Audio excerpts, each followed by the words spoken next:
ओम शांति। ओम शांति बाबा।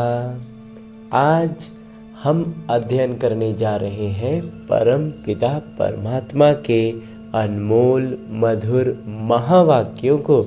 और ये मुरली अमूल्य है, अनमोल है। ये हम तब अनुभव करते हैं जब बाबा के परम पिता परमात्मा के चैतन्य उपस्थिति में इसका अध्ययन करते हैं। और तब जब बाबा की मुरली की एक एक बात हमारे बुद्धि में ऐसे गूंजती है जैसे बाबा मेरे साथ खड़े हैं और मुझसे कान में कह रहे हैं। जब भी कोई परिस्थिति हो, कोई भी बात हो, हमारी बुद्धि में बाबा की ये बातें गूंजने लगती हैं। तो इतना श्रेष्ठ जब अनुभव होता है तो हमारे विकर्म विनाश होते हैं, क्योंकि हमारी प्रतिक्रियाएं बाबा की सारे गुणों से की स्मृति के साथ होता है और शक्तियों की जागृति के साथ होता है। तो विकर्म वहीं के वहीं भस्म होते हैं, विनाश होते हैं। तो ऐसा श्रेष्ठ अनुभव पाते हुए हम अपनी अवस्था में लगातार ऊपर उठ सकते हैं, ऊपर आते चले जाते हैं। और इसके लिए करना क्या होता है? बस छोटा सा एक काम है कि हमें अपने दिनचर्या में एक समय, एक स्थान निर्धारित करना है। उस स्थान पर उस समय बड़े फुर्सत से, बड़े इत्मीनान से बैठना है और ये काम प्रतिदिन करना है। कोई भी दिन न छूटे, हर दिन फुर्सत से बैठना है। एक विशेष स्थान अगर रखें, जैसे भक्ति मार्ग में हम पूजा के लिए, और समय भी इस ब्रह्मा कुमार का थोड़ा सा स्पष्टीकरण है कि समय का मतलब ये नहीं कि 7 बजे। इस ब्रह्मा कुमार का ऐसा मंथन है कि 7 बजे 8 बजे ये टाइम नहीं, बल्कि हमारे दिनचर्या में जैसे ही हम भक्ति में स्नान के बाद सबसे पहले पूजा करने के लिए पूजा का कमरे में जाते थे, जिनका घर में जैसा सुविधा हो उस स्थान पर चले जाना है और स्नान के बाद जाना। अगर स्नान में आज 7:30 बज गए तो इसका मतलब ये नहीं कि समय चेंज हो गया, नहीं, स्नान के तुरंत बाद का समय इस ब्रह्मा कुमार को मंथन में लगता है सबसे उचित है। तो वैसे ही स्थान भी पूजा के लिए जो अगर स्थान बना कर रखे हो तो उसी स्थान पर बैठना है। थोड़ा पवित्र हो, साफ सुथरा हो। तो उस स्थान पर बैठकर अब अपने हाथों में मुरली लेनी है और एक एक शब्द का बड़ी गहराई से अध्ययन करना है। और जब हम इसकी गहराइयों में धीरे धीरे उतरते जाएंगे ना, तो हम बाबा के चैतन्य उपस्थिति का अनुभव पाएंगे। और ये इस ब्रह्मा कुमार का ये अनुभव रहा है और आभास रहा है। इसीलिए हम मुरली का अध्ययन बड़े फुर्सत से, इत्मीनान से बैठकर स्वयं से कम एक बार ज़रूर करना है। फिर हम YouTube पर सुनते रहे, सेंटर पर जाएं, वो सब अच्छी बातें हैं।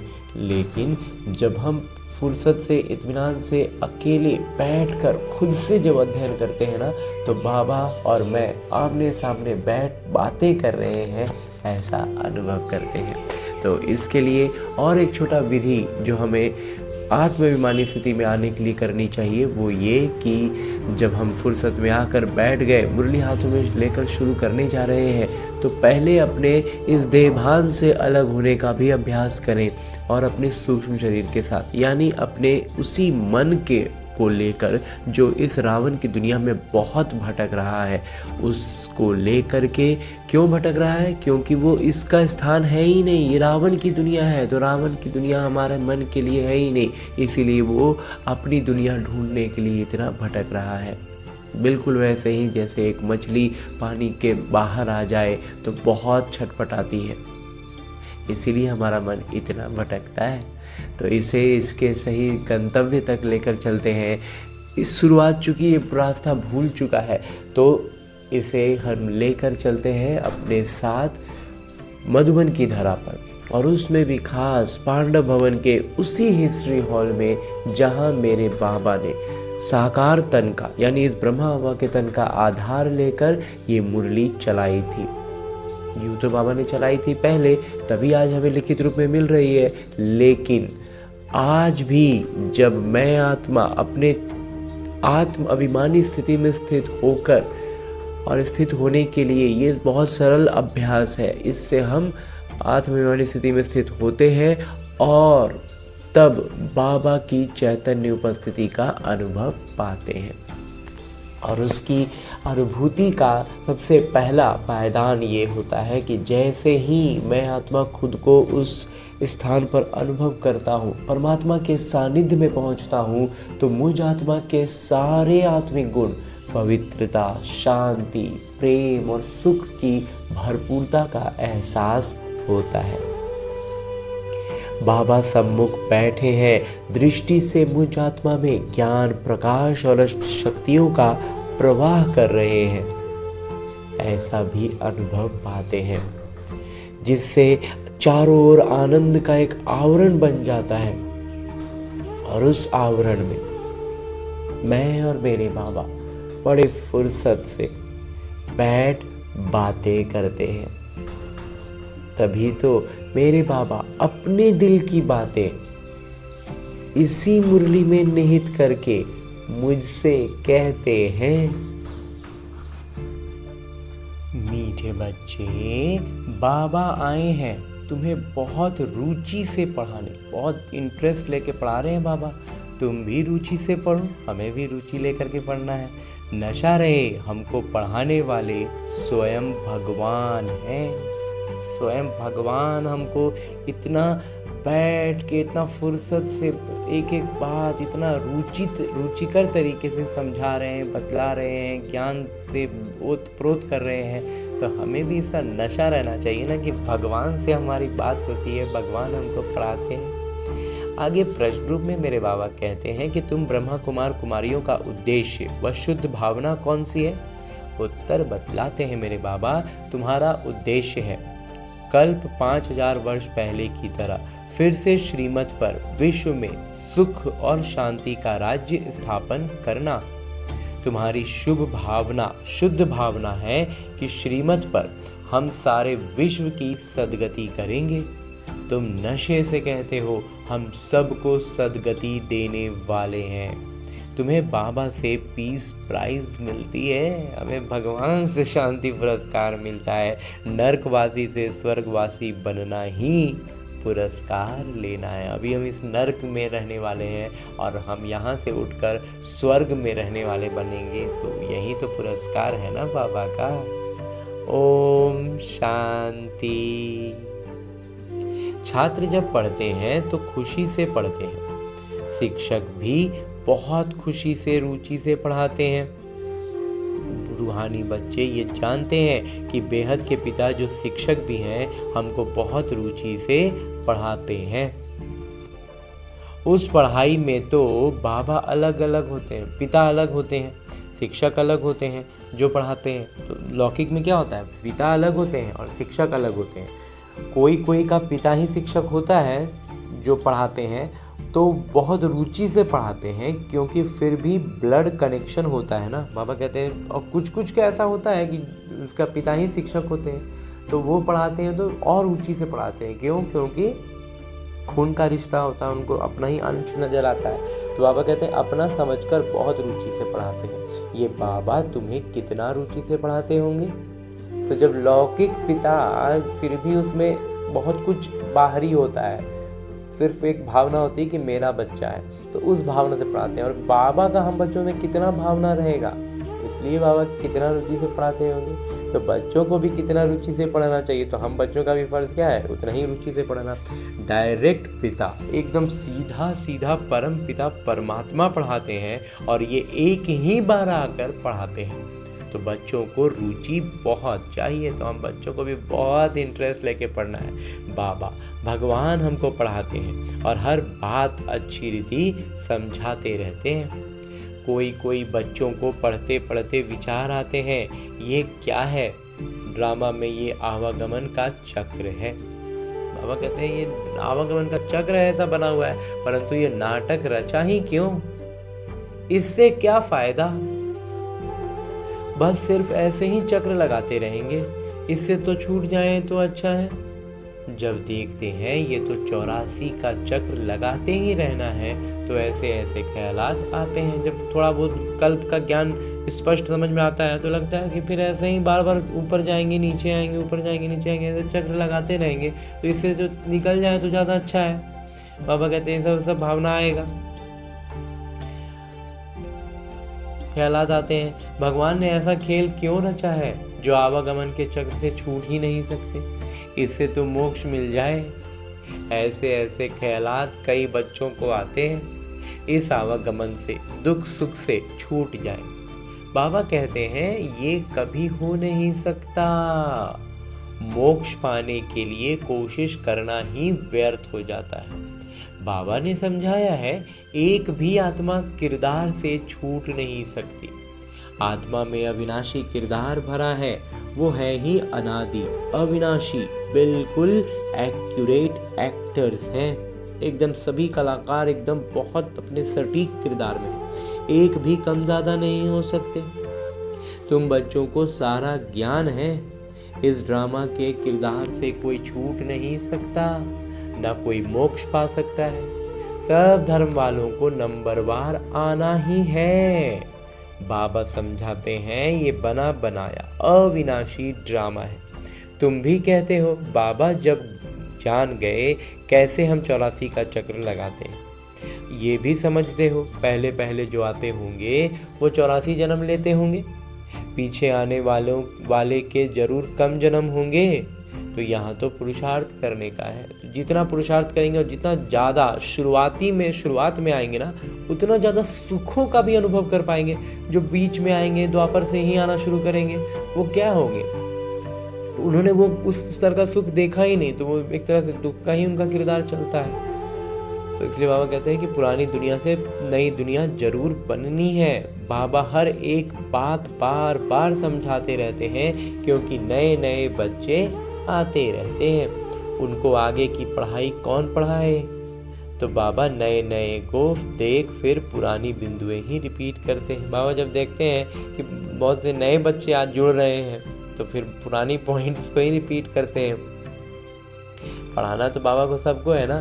तो तुम्हारी बुद्धि में सारा ज्ञान है, जानते हो शुरू से लेकर कैसे हम किरदार निभाते आए हैं।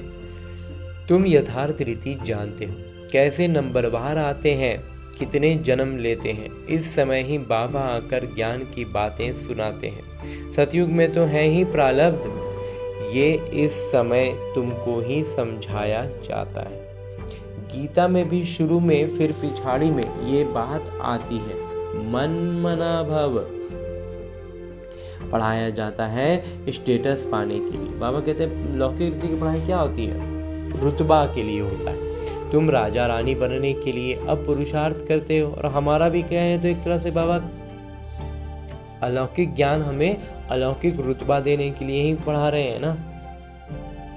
तो कहते हैं तुम राजा बनने के लिए अब पुरुषार्थ करते हो, और धर्म वालों का तो समझाया है कि वो नंबरवार आते हैं। धर्म स्थापक के पीछे सबको आना पड़ता है, राजाई की बात नहीं है। वो धर्म स्थापक आकर के राजा पद नहीं लेते हैं, और न ही उनके अनुयायी कभी राजा बनते हैं। एक ही गीता शास्त्र है जिसकी बहुत महिमा है। भारत में ही बाबा आकर सुनाते हैं और सबकी सदगति करते हैं।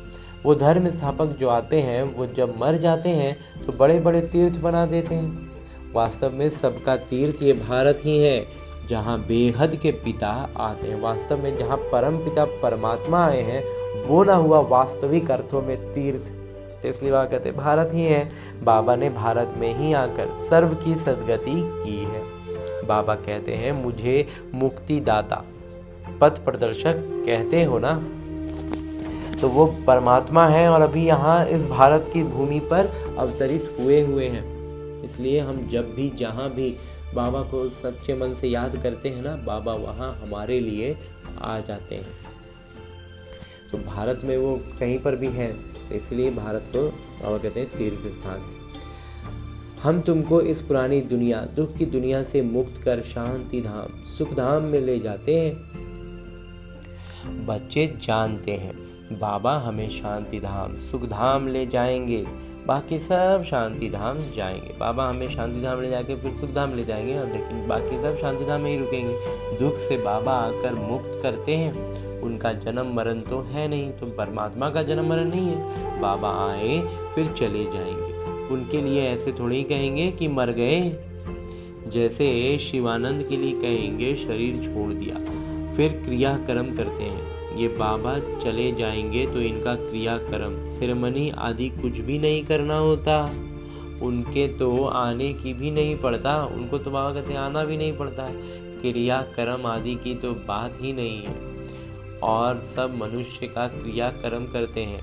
बाबा का क्रियाकर्म होता नहीं। उनको शरीर ही नहीं है। शरीर का ही वास्तव में सब चीज हो रहा है। सतयुग में ये ज्ञान भक्ति की बातें होती नहीं। सतयुग में ना ज्ञान होगा ना भक्ति होगी। ये अभी ही चलती है और सब भक्ति ही सिखलाते हैं। आधा कल्प है भक्ति, फिर आधा कल्प के बाद बाबा आकर ज्ञान का वर्षा देते हैं। ज्ञान कोई वहाँ साथ नहीं चलता। बाबा कहते हैं जो ज्ञान है ना वो साथ नहीं चलेगा। वहाँ बाबा को याद करने की दरकार ही नहीं रहती, इसलिए ज्ञान का भी ज़रूरत नहीं होता। मुक्ति में है वहाँ याद करना होता है। क्या बाबा कहते हैं जो मुक्ति में वहाँ याद करना होता है? नहीं, दुख की फरियाद वहाँ होती ही नहीं। वहाँ भी दुख में नहीं होंगे, क्योंकि जो भी सजाए हैं वो तो सजाया खा करके ही जाएंगे।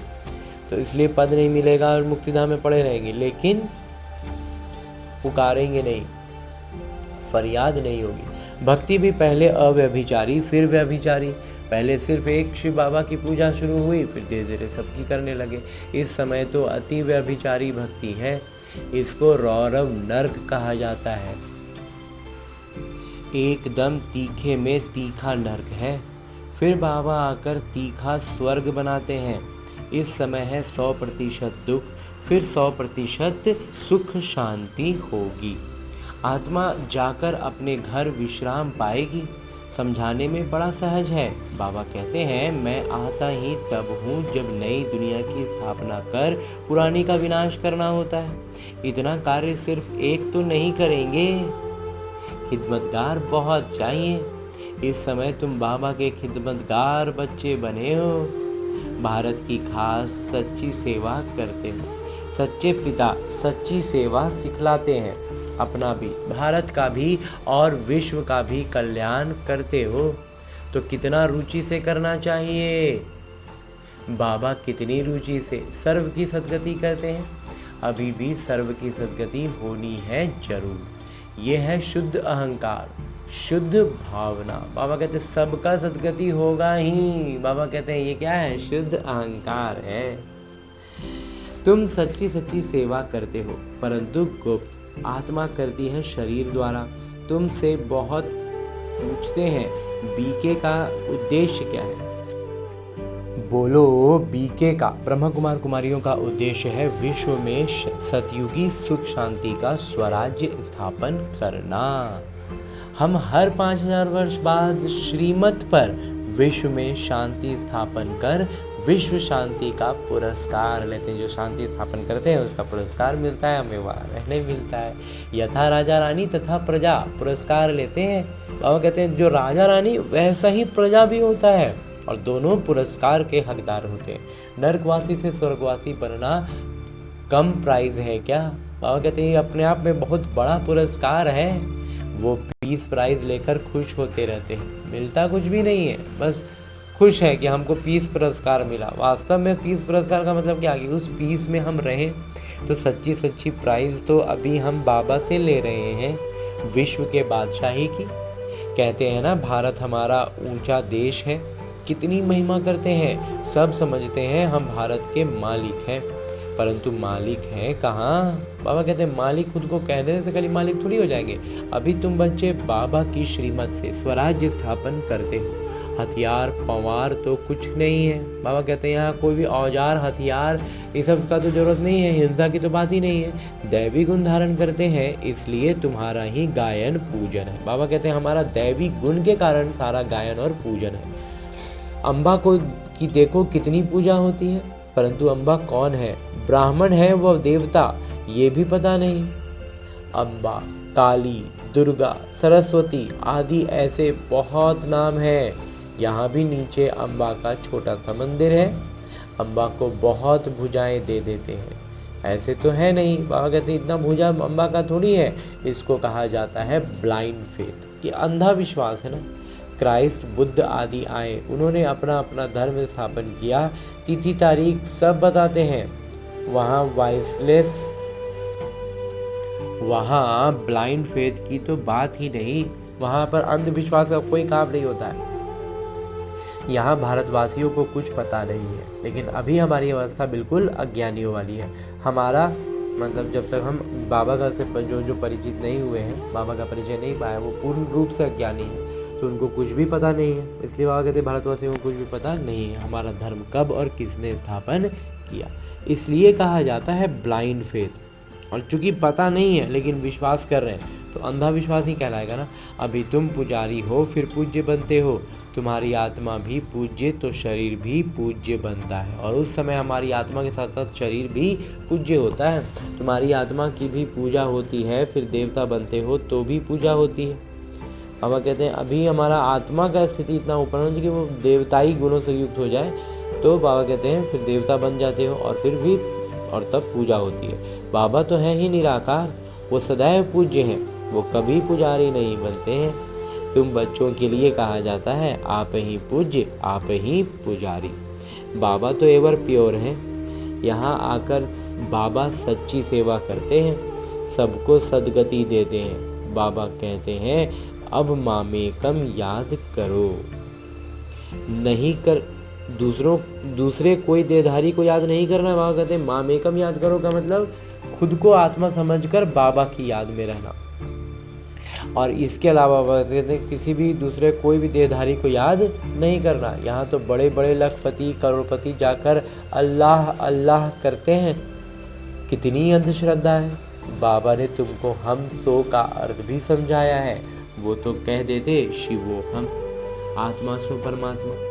अब बाबा ने करेक्ट कर बताया है, अब जज करो, जांच करो कि भक्ति मार्ग में सही सुना है या हम गलत बताते हैं। बाबा कहते हैं अब अपने आप में जांच करो कि जो बाबा बता रहे वो सही है या फिर जो हमने पुस्तकों में पढ़ा है सुना है वो सही है। हम सो का अर्थ बहुत लंबा चौड़ा है, हम सो ब्राह्मण देवता क्षत्रिय। अब हम सो का अर्थ कौन सा सही है? बाबा कहते हैं हम सो का अर्थ बहुत लंबा चौड़ा है। अब हम सो का अर्थ ब्राह्मण है, देवता है, क्षत्रिय है, कौन सा इस अवस्था में हम हैं? तो बाबा कहते हैं अब हम सो का अर्थ कौन सा सही है ये भी देखना जांच करना है। हम आत्मा चक्र में ऐसे आती है, विराट रूप का चित्र भी है, इसमें चोटी ब्राह्मण और बाबा को दिखाया नहीं है। बाबा कहते हैं जो विराट रूप का चित्र है ना, इसमें चोटी में जो ब्राह्मण है वो नहीं दिखाया है और चोटी ब्राह्मण और बाबा को दिखाया नहीं है और परमात्मा को उसमें नहीं दिखला पाते हैं। देवताएं कहाँ से आए, पैदा कहाँ से हुए? कलयुग में तो है शूद्र वर्ण। बाबा कहते हैं अब लीजिए, अब एक सवाल ये करते हैं कि अभी तो सब शूद्र वर्ण है, तो फिर देवता पैदा कैसे होंगे? वो तो निर्विकारी बतला रहे हैं, तो कैसे पैदा होंगे? सतयुग में फट से देवता वर्ण कैसे हुआ? कुछ भी समझते नहीं। भक्ति मार्ग में मनुष्य कितना फंसे रहते हैं। कोई ने ग्रंथ पढ़ लिया, ख्याल आया मंदिर बना लिया, बस ग्रंथ बैठ सुनाएंगे। खुद ग्रंथ पढ़े, ख्याल आया, पैसा था, मंदिर बना दिए, अब वहाँ बैठ करके ग्रंथ सुना रहे हैं। बहुत मनुष्य आ जाते, बहुत फॉलोअर्स अनुयायी बन जाते हैं, फ़ायदा तो कुछ भी नहीं होता। बहुत दुकान निकल गए हैं, अब ये सब दुकान खत्म हो जाएंगी। ये दुकानदारी सारी भक्ति मार्ग में है, इनसे बहुत धन कमाते हैं। सन्यासी कहते हैं हम योगी, हम ब्रह्म योगी तत्व योगी हैं। सन्यासी क्या कहते हैं? हम ब्रह्म का योगी हैं, तत्व का योगी हैं। जैसे भारतवासी वास्तव में हैं देवी देवता धर्म के, परंतु हिंदू धर्म कह देते हैं। वैसे ब्रह्मा तो तत्व है जहाँ आत्माएं रहती हैं, उन्होंने फिर ब्रह्म ज्ञानी तत्व ज्ञानी नाम रख दिया है, नहीं तो ब्रह्म तत्व है रहने का स्थान। तो बाबा समझाते हैं कितनी भारी भूल कर दी है, ये सब है भ्रम, मैं आकर सब भ्रम दूर कर देता हूँ। भक्ति मार्ग में कहते भी हैं हे प्रभु तेरी गति मत न्यारी है, गति मति न्यारी है। गति तो कोई कर न सके, मतें तो अनेकानेक की मिलती हैं। बाबा कहते हैं कि मत तो देने वाले बहुत हैं, लेकिन गति तो कोई नहीं कर सकता सदगति। यहाँ की मत कितनी कमाल कर देती है, सारे विश्व को बदल कर देती है, चेंज कर देती है, बदल देती है। इतना श्रेष्ठ मत है ये परमात्मा का, नरक को स्वर्ग बना देती है। अभी तुम बच्चों की बुद्धि में है इतने सब धर्म कैसे आते हैं, फिर आत्माएं कैसे अपने अपने सेक्शन में जाकर रहती हैं, ये सब ड्रामा में नूंद है। ये भी बच्चे जानते हैं। दिव्य दृष्टि दाता एक बाबा ही है। बाबा को कहा ये दिव्य दृष्टि की चाबी हमको दे दो तो हम कोई को साक्षात्कार करा दें। बोले नहीं, ये चाबी किसी को मिल नहीं सकती, उनके एवज में तुमको फिर विश्व की बादशाही देता हूँ। बाबा कहते हैं चाबी की जगह हम तुमको क्या दे देते हैं, विश्व की बादशाही। मैं नहीं लेता हूँ ये विश्व की बादशाही, मेरा ही किरदार है साक्षात्कार कराने का। साक्षात्कार होने से कितना खुश हो जाते हैं, मिलता कुछ भी नहीं। बाबा कहते साक्षात्कार में बहुत खुश होते हैं, लेकिन मिलता तो कुछ नहीं है ना। ऐसे नहीं कि साक्षात्कार से कोई निरोगी बन जाते हैं या धन मिल जाता है, नहीं। मीरा को साक्षात्कार हुआ परंतु मुक्ति का को थोड़े ही पाया। मनुष्य समझते हैं वो रहती ही वैकुंठ में थी, परंतु वैकुंठ कृष्णपुरी है कहाँ। ये सब है साक्षात्कार। बाबा बैठ सब बातें, इनको भी पहले पहले विष्णु का साक्षात्कार हुआ तो बहुत खुश हो गए। और बाबा की खुशी और तब बढ़ गई जब उन्होंने जाना कि वो जब देखे कि मैं महाराजा बनता हूँ, विनाश भी देखा फिर राजाई का भी देखा, तब निश्चय बैठा ओहो मैं तो विश्व का मालिक बनता हूँ। बाबा की प्रवेशता हो गई, बस बाबा ये सब आप ले लो, हमको तो विश्व की बादशाही चाहिए। बाबा कहते हैं हम बच्चे क्या कहते हैं, बाबा ये हमको, बाबा हम बच्चों को क्या कहते हैं कि बाबा की प्रवेशता हो गई, विश्व का मालिक बनाते हैं और इसलिए पति दुनिया में आ गए। अब बस बाबा ये सब आप ले लो, हमको तो विश्व की बादशाही चाहिए। तुम भी ये सौदा करने आए हो ना। जो ज्ञान उठाते हैं उनकी फिर भक्ति छूट जाती है। बाबा कहते एक बार जो जिससे वो ज्ञान समझ में आ गया ना, उसकी भक्ति फिर छूटनी ही है। अच्छा, मीठे मीठे सिखलते बच्चों प्रति माता पिता बाबा का याद प्यार और आशीर्वाद। रूहानी बाबा की रूहानी बच्चों को नमस्ते। हम रूहानी बच्चों की ओर से रूहानी माता पिता को याद प्यार और प्रणाम। धन्यवाद बाबा, धन्यवाद। मुरली के लिए भी धन्यवाद और इस अनूठे अलौकिक ब्राह्मण जीवन के लिए भी बहुत बहुत बहुत धन्यवाद बाबा, बहुत धन्यवाद। आगे आज की मुरली से लिए गए वो प्रमुख बिंदु हैं जिन्हें हमें अपने ब्राह्मण जीवन में धारण करने हैं। और ब्राह्मण सो फरिश्ता, फरिश्ता सो देवता बनना है। उसके लिए जो सबसे पहली बिंदु है वो है दैवी गुण धारण कर श्रीमत पर भारत की सच्ची सेवा करनी है। अपना भारत का और सारे विश्व का कल्याण बहुत बहुत रुचि से करना है। अंजी बाबा। दूसरा है ड्रामा की अनादि अविनाशी को यथार्थ कोई भी समय वेस्ट करने वाला पुरुषार्थ नहीं करना है। बाबा कहते हैं ड्रामा की अनादि अविनाशी नूंद को यथार्थ समझ लेना है और कोई भी समय को बर्बाद करने वाला पुरुषार्थ नहीं करना है। व्यर्थ ख्यालात भी नहीं चलाने हैं। हंजी बाबा। और आगे मेरे बाबा वरदान दे रहे हैं। वरदान देते हुए मेरे बाबा कहते हैं दीपराज पिता द्वारा अमर ज्योति की बधाई लेने वाले सदा अमर भव। और कहते हैं दीपराज मेरे बाबा हैं, उनसे हमें क्या वरदान मिल रहा है, अमर ज्योति का, तो इसका बधाई मिल रहा है। तो बाबा ऐसी बधाई देते हुए वरदान देते हैं और हमें कहते हैं अमर भव, बधाई लेने वाले सदा अमर भव। विस्तार से बाबा बताते हैं कि भक्त लोग आप चैतन्य दीपकों की यादगार जड़ दीपकों की माला मनाते हैं, दीपमाला मनाते हैं।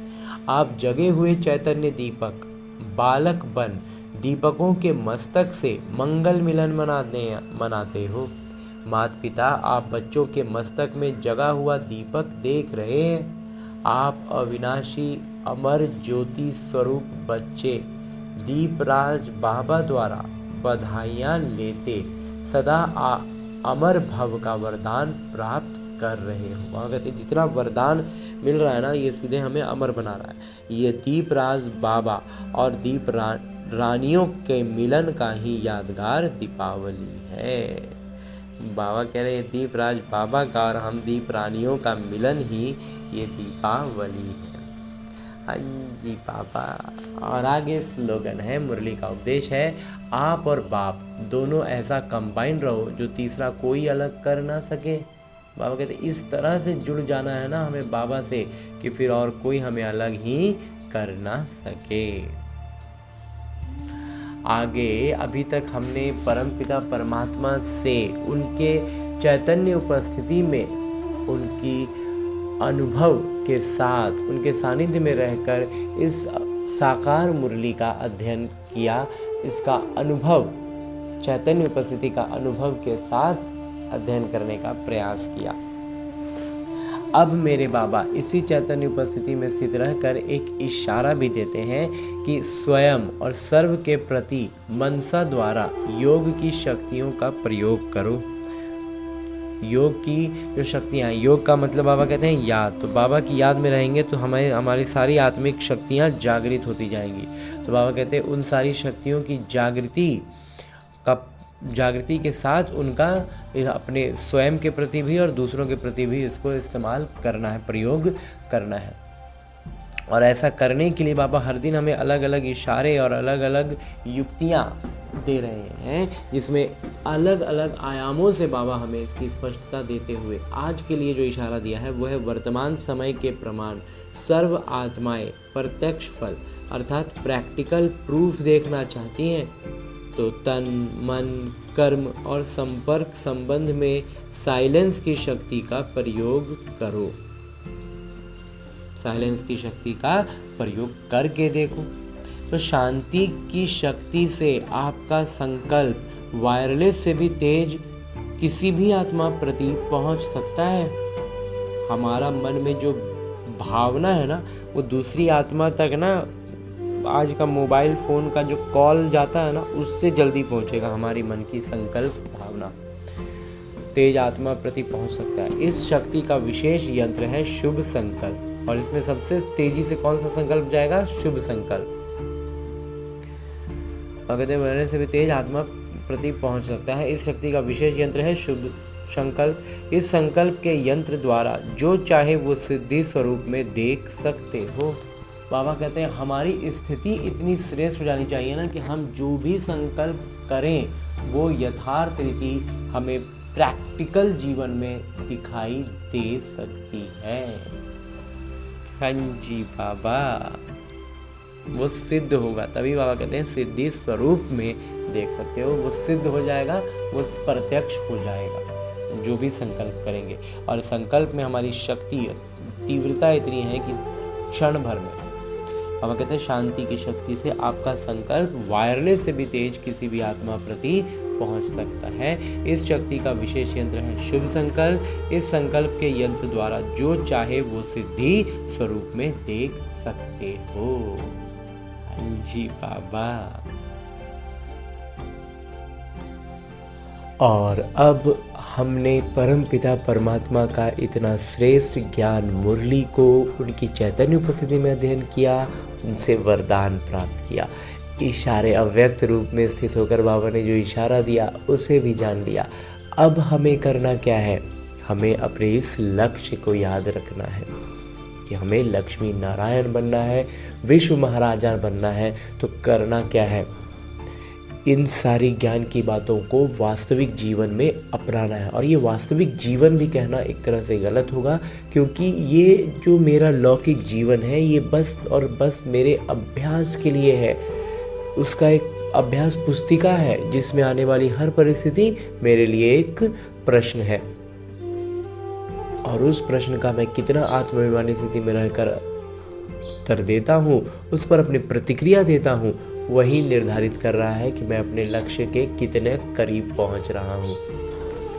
तो इसके लिए अभी फ़िलहाल हमें लौटना है अपने इस स्थूल शरीर में, अपने इस किरदार जहाँ मुझे न केवल अपने सारे आत्मिक गुणों की स्मृति रखनी है बल्कि अष्ट शक्तियों की जागृति रखनी है। और उन अष्ट शक्तियों को इस ब्रह्मा कुमार ने अपने मंथन से इस क्रम में सजाया है कि सबसे पहले हमारे भीतर ज्ञान के बाद जो शक्ति जागृत होती है वो होती है सहन शक्ति।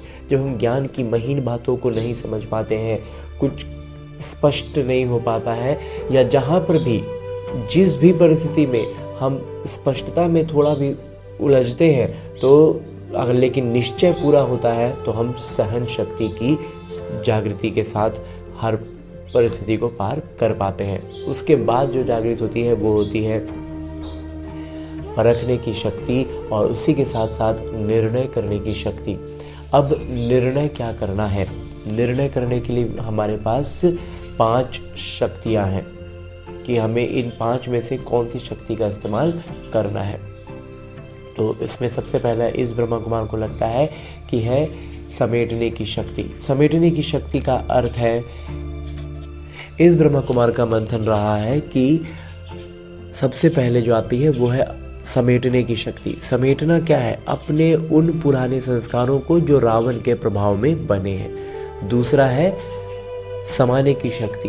वही सारी संस्कार जो अन्य आत्माओं में, संबंध संपर्क की आत्माओं में रावण के प्रभाव में पनपे हैं, विकसित हुए हैं और वो उनसे घिरे हुए हैं, तो उनको उस नज़र से हम देख पाएँ, इसके लिए हमें शक्ति जो चाहिए वो है समाने की शक्ति।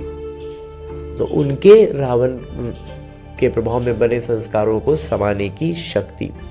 उसके बाद जो आती है वो है संकीर्णता की शक्ति। संकीर्णता की शक्ति का अभिप्राय इस ब्रह्मा कुमार के मंथन के अनुसार है कि जहाँ पर हमारा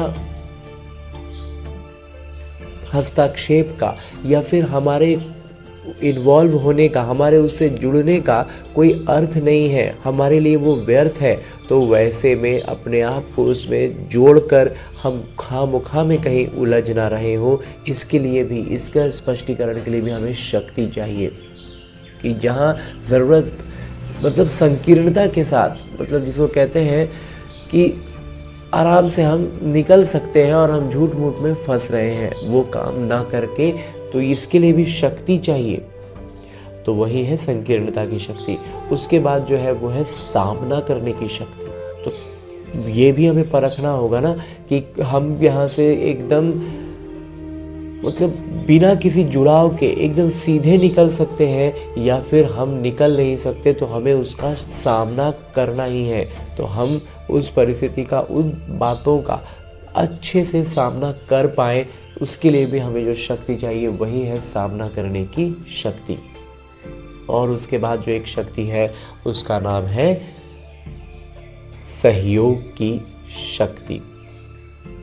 सहयोग की शक्ति का अर्थ है कि जब हम अपने सारे गुणों और शक्तियों से खुद को भरपूर अनुभव करते हैं, सारी शक्तियों की जागृति के साथ होते हैं, तब हम अन्य आत्माओं को सहयोग दे सकते हैं। यूँ तो हम यहाँ गलती ये करते हैं कि आज हमने पहला ज्ञान समझा और हम दूसरों को बताते हैं, तो ये बहुत खुशी और उमंग उत्साह के लिए ठीक है, लेकिन दूसरों को बताने में अगर हम पीछे हो रहे हैं, हम फिसल रहे हैं, वो हमें खींच ले रहे हैं, तो इसका मतलब है कि हम सहयोग की शक्ति से भी निपुण नहीं हुए हैं। तो जब तक हम खुद का पाँव अच्छे से न जमा लें, हम बाढ़ में किसी बह रहे या व्यक्ति को लौकिक तौर पर अगर उदाहरण के रूप में देखें तो किसी को बहता हुआ क्यों हम रोकें और खुद ही हमारे पाँव जमे नहीं हैं, हमने खुद को रस्सी से कोई चीज़ से बांधा नहीं है, तो फिर हम दूसरों को मदद नहीं कर सकते हैं, हम खुद ही बहने लग जाएंगे।